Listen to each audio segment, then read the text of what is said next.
Welcome to Downtown Sports. My name is Downtown Stephen Brown, and in today's video, guys, Matt Murray is back. Austin Matthews and Mitch Marner have been split up. The Maple Leafs have made some lineup changes because they're dealing with some injuries right now on their back end. So let's talk about it. The Maple Leafs taking on the Pittsburgh Penguins in Matt Murray's first game back from injury, and it was also his first game returning to Pittsburgh since being traded away a couple of seasons ago. And now, I was at work last night and the game was broadcasted on TSN, which means that I got to watch the backhaul feed of the broadcast. And what that means is when you're normally watching on TV, when the game goes to commercial, you get to watch the commercials. When I was at work last night, I just got to see what was going on in the arena, and I didn't notice, and I asked a couple of other people if they saw it, and I don't think that they did a video tribute for him or acknowledged him. Maybe the fans did in some sort of way, but that's kind of weird for a guy who helped you win 2 Stanley Cups. But getting to the actual game, he stopped 35 of 37, and if we're looking at the scoring opportunities that the Penguins had in this one, they did test him. Sheldon Keefe after the game saying that Matt Murray was just really solid and calm. And I mean, I'm not going to disagree with him because the guy stopped 35 of 37. The Maple Leafs came into that third period up a goal, and they were able to hold down the fort while the Penguins had the majority of the shots and the scoring opportunities in that period. But the second part of that, calm, I mean, maybe Matt Murray was calm, but I don't think he was making anyone else calm who was watching the game, especially in that first and second period. He was swimming. But I mean, hey, the guy hasn't played since the first game of the season, which was like 3 or 4 weeks ago. He's coming in with a bit of rust. It's an emotional one, being his first game back in Pittsburgh. And I think that went just about as well as it could have for Matt Murray. It was a good first game back. Hopefully he can continue to build on that and continue to stay healthy. Like we mentioned off the top, Austin Matthews and Mitch Marner not playing on a line together to start this one against the Penguins. I believe they were split up in the previous games for some shifts on the fly, but I saw somebody's tweet and I can't find it anymore, but Austin Matthews and William Nylander played together a ton to start their careers. They generate a lot of offense moving north-south off the rush, and they work well together. And John Tavares played with Mitch Marner the year that he scored a career-high 47 goals. Neither of those guys really wow you with their speed, but they work very well together, moving east-west. It's nice to know that you can go to these line combinations and have them work when you need them to, and because maybe they go to them a little bit more often, in a game where you need something to work sooner rather than later, it's nice to know that you won't have to break the rust off the wheels. But on that line with Matthews and Nylander, it wasn't either of those guys that were doing the scoring, at least with a goalie in the net anyway. It was Michael Bunting, who had 2 goals in this one. His first 2 goals in his last 10 games. I've talked about this in previous videos, but the Maple Leafs got 65 goals in the regular season last year between guys like Bunting, Kerfoot, Engvall, and Kasha. In the playoffs, they got 2 from those 4 guys through the 7-game series against the Lightning. They didn't really get much of anything from guys not named Matthews, Marner, Tavares, or Nylander. And for Bunting to just have 2 goals and 6 points, he had 3 in the game yesterday against the Penguins through the first 16 games of the season, it's not good enough. It's not enough, and that's why he was playing on basically every single line over the last couple of weeks or so, because Sheldon Keefe is trying to get this guy going. He's trying to get him motivated, and yesterday he was involved in a lot of scrums. He had 3 points. He scored 2 of those goals. If this is going to be Michael Bunting breaking out of his funk to start this season, the Maple Leafs need him. They're going to need him. I want to come back to these lines for a minute, because Nick Robertson was also a healthy scratch in this game against the Penguins, and even when he is in the lineup, he doesn't really have a consistent line that he plays on. Now, I've really liked Pontus Holmberg in the couple of games that he's played so far this year. I think he has a real opportunity to grow in the current role that he's playing in on that kind of two-way scoring shutdown line. But for a guy like Nick Robertson, who's a scorer, Sheldon Keefe has said over the couple of years, you can't just be a scorer. You got to do something else, because the puck's not always going to bounce your way. You're not going to be able to score a goal every single game. So what are you doing when you're not scoring? And for Nick Robertson, I think they need to let him show them what he can do when he isn't scoring. He needs to be playing games. I mean, for a guy like Timothy Liljegren, it took about 40 or 50 games into the year, but something finally clicked with him. And he was really awesome to end last season. Didn't play for them in the playoffs, but to start this year, you could see the progress in his game that he's carried over from last season. I think you need to give Nick Robertson an opportunity to show you what he can do when he isn't scoring. And in order to do that, he needs to be playing games. And I think we're going to see one of these forwards eventually get moved in a deal.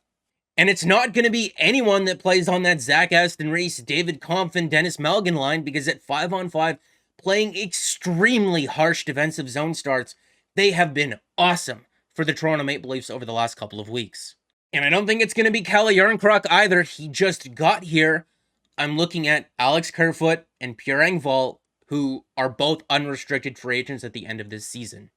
But moving from the forwards to the defensive core, TJ Brodie's going to be out for the next couple of weeks anyway, with a similar oblique injury to what John Tavares sustained to start the year. We also got an update on Jake Muzzin from the team saying that he's out indefinitely with a cervical spine injury and will be reevaluated in February. There are also some reports saying that he could be done for the remainder of this season or possibly even his career. And that sucks because I like Jake Muzzin, and that also leaves a very large hole on their blue line. But in this scenario, it's more about doing what's right for the player and the person for his life after hockey. Because if he were to come back and play and get injured again, he'd be putting that in jeopardy. His quality of life, 20, 30 years down the line. But also, if he were to come back and get injured between the trade deadline and the start of the playoffs, that would also really screw the team, because then they wouldn't be able to get anyone else in there to help them out. At least now they're doing what's best by the player, and they can use that cap space to go out and bring in someone that could hopefully help them. And right as TJ Brodie went down, Jordie Benn was just ready to go, and he slotted in playing next to Morgan Rielly in that game against the Vancouver Canucks, and again in that game against the Pittsburgh Penguins, and he hasn't really looked out of place. And when the Maple Leafs signed this guy, I saw a lot of people looking at his advanced numbers from the last couple of years, and they weren't very excited about him. But if you looked at his numbers based on who he was playing with, there were line combinations, there were deep pairings that he played on with the Minnesota Wild and even the Vancouver Canucks the year before that seemed to work, which means that he's able to create chemistry with certain types of players.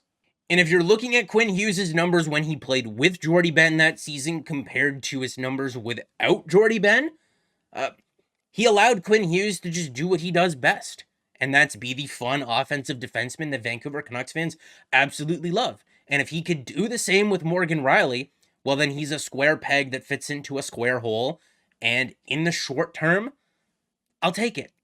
He's a big body, he throws hits, he blocks shots, he shoots left, but he plays on the right side. If he's able to do what he did in Vancouver with Quinn Hughes and even in Minnesota with Alex Goligoski and just let Morgan Rielly play his game, well then, like I said, he's a square peg that fits into a square hole. This is what competent depth looks like. The beard and everything. This is what your 7th and 8th defenseman should be. They should fit a very specific role on your team, and that's what Jordie Benn is doing right now. As long as we're talking about the defense, we need to have a conversation about Rasmus Sandin. Because earlier on in the year, I made a video about guys who I could see having breakout seasons this year for the Maple Leafs, and I listed Rasmus Sandin as one of them. And it's kind of a no-brainer, right? He's a young player with loads of talent, and he's excelled in the role that he's played in the last couple of seasons, which has mostly been on the third pair. And I don't have a problem with that. If you're good, you're good. But when Jake Muzzin was injured last season, whenever they asked him to do more than just play on that third pair, it didn't go well. And to start this year, they were trying to play him on the right side. And I'm not saying that that went poorly, but now he's back on the left side. And I don't know if that's out of necessity. We need some consistency here from the team, but also from Rasmus. We need him to take another step. And there's been some plays this year that have been shocking. Like in the game against the LA Kings when I forget who it was, just take the puck away from him and walk in on a breakaway. Yesterday's game where he whiffs on a puck and Sidney Crosby's able to score on a ridiculous backhanded shot. But that's an opportunity that he just never should have had. It's these little attention to detail plays that just haven't gone his way this year. And whether that's because he missed training camp or not, to lose this season, to not take a step this season for Rasmus Sandin, it worries me. Because another defenseman that the Maple Leafs had who had a lot of potential and showed a lot of promise early on in his career was Travis Dermott. Had an amazing rookie season, a really good sophomore year, but never really took the next step. He never really developed into a penalty killer or a guy that plays on the power play. He didn't develop into somebody who was good defensively or offensively beyond the third pair. He didn't take a step. There were rumors of him being able to play the right side for years, and he finally did that in his last year here in Toronto, but all that did was make him valuable enough to trade to the Canucks for a third-round pick. And for a guy like Rasmus Sandin, who is just kind of been good offensively on the third pair for them this season, that's not good enough. He needs to take a step. He needs to develop. And whether that's on the team or him, I mean, he did miss all of training camp because he held out. I don't know who you blame for that, but he eventually ended up signing the same contract that they offered him a couple of months ago.